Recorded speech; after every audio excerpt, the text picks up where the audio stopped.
Look, Moose. She waves a newspaper in the air. She slaps it on the table. See, didn't I tell you what a wonderful program they have? It's world famous. Look, it says right here. New Hope for Kids with Mental Deficiencies, the headline reads. There's a picture of Mr. Purdy standing in front of the Esther P. Marinoff and a small close-up of a boy. Tom, age 10, was mute when he came to the Esther P. Marinoff, but now he speaks in simple sentences and reads at a third grade level. The caption reads, the article is filled with quotes from experts. The program is quite extraordinary. It's modeled after a school in Switzerland run by the behaviorist Emil Binder. I skimmed down to see what Mr. Purdy has to say. Entrance in the school is highly selective. We have a small number of spaces for kids who are truly ready for the kind of opportunities we offer. Children start at the Esther P. Marinoff when they are 7 to 12 years of age and typically graduate at 18, Mr. Purdy says. How old does Mr. Purdy think Natalie is? Does he really believe she's 10?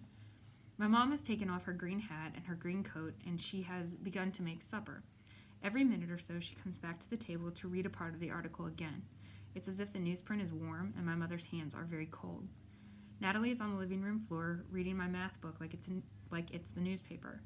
Mom, I need to talk to you, I say. Okay, honey, she smiles. I can't wait to tell your dad about this. And do you know what else?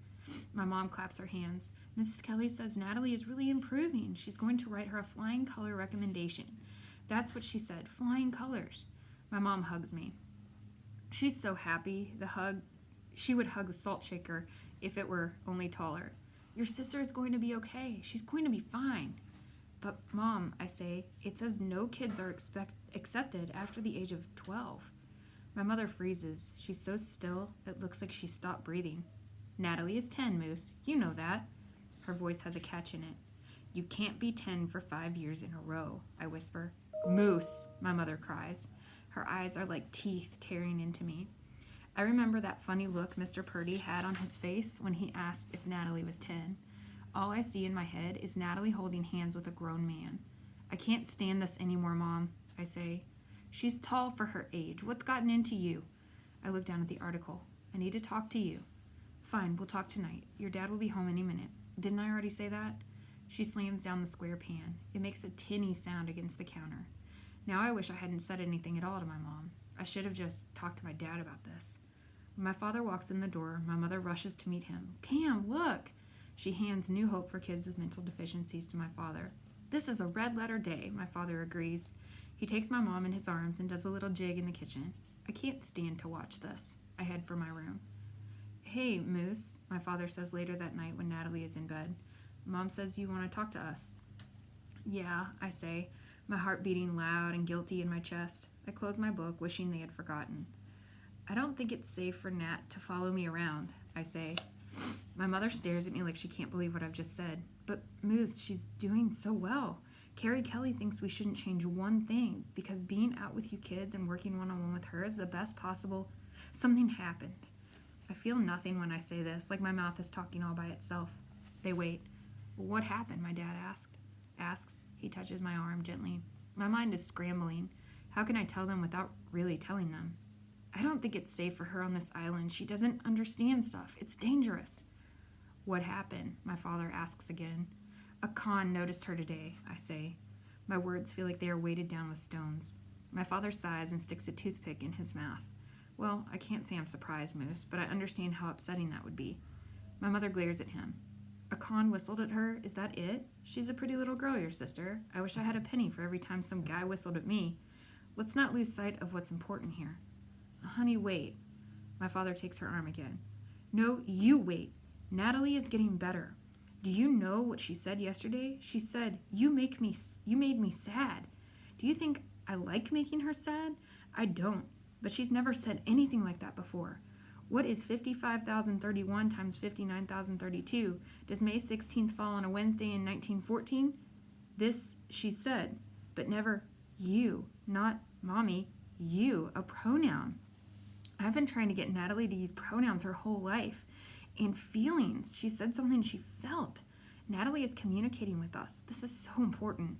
There's no way she'll be turned down at the Esther P. Marinoff now. It's dangerous, Mom.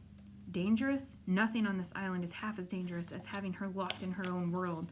Not 1/2, not 1/4, not 1/10 as dangerous as that.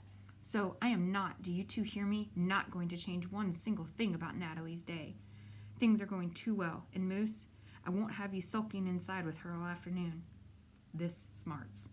I can't believe she said this. I've been taking her with me everywhere. I haven't been sulking. No, of course not. My father's hand cups my neck. You've been a major reason why Natalie is doing so well, and your mother and I understand that. My mother glares at my father. She's really angry now, but I am too. No matter how hard I work, it's never enough. She walks out of the room, then back in. The entrance interviews for the Esther P. Marinoff are only 4 weeks away. We're so close. I don't want anything to go wrong. Her voice cracks. Calm down, honey. Nothing's going to go wrong, my father says. It's not. Moose, he turns to me. Thanks for bringing this to our attention, but I need to talk to your mom for a minute alone.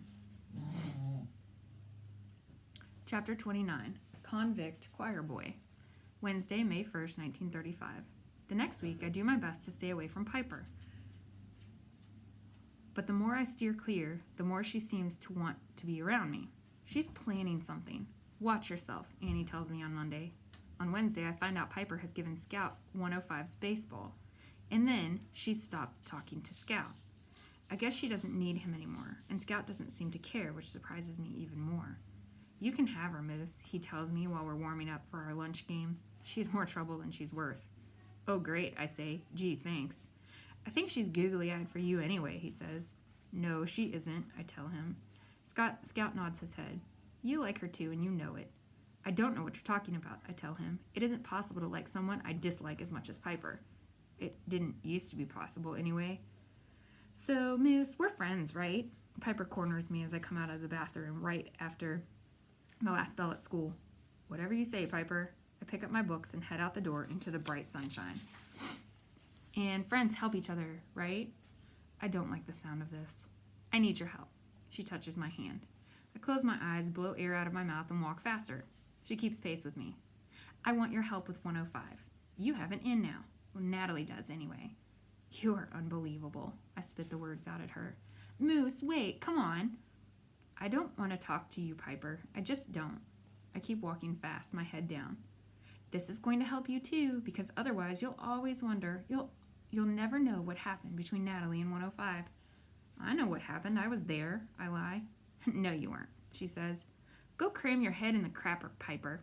I yell in her face and cross the street to get away from her. How does she know everything? Look, she wheedles, keeping pace with me. You've been driving yourself nuts with this, haven't you, Moose? But we can fix that. We'll let Natalie go meet 105, and then we'll spy on them. Then you'll know. And if 105 tries anything, you can pound him. Right, Moose? Won't that feel good? As far as I'm concerned, 105 does not exist. We came so close to getting into the cell house with Mrs. Capone, Piper says. No, we didn't, I say. What if they'd used Jimmy or Teresa to translate instead of Mrs. Madiman? And then they'd need to take them up to the cell house because cons can't talk to visitors in a foreign language. What if?